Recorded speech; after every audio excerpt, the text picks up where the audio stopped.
Metán.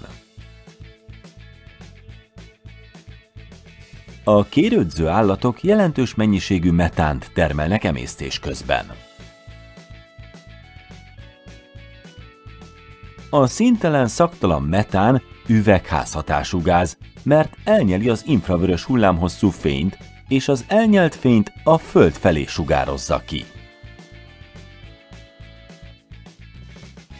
Így megakadályozza, hogy a Föld felszínéről kisugárzott energia egy része a világűrbe jusson. Ezzel jelentősen hozzájárul a globális felmelegedéshez.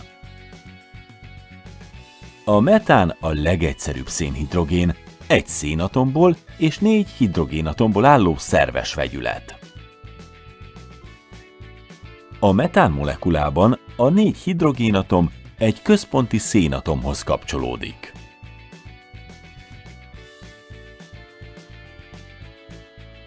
A szénatom viszonylag kisméretű.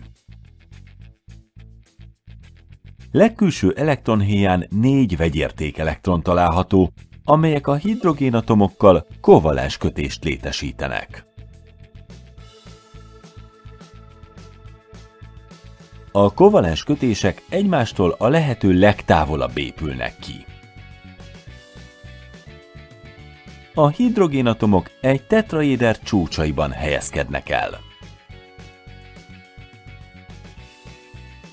A 4 kötőelektronpár 109,5 fokos szögben kapcsolódik a központi szénatomhoz, tetraéderes szerkezetet hozva létre.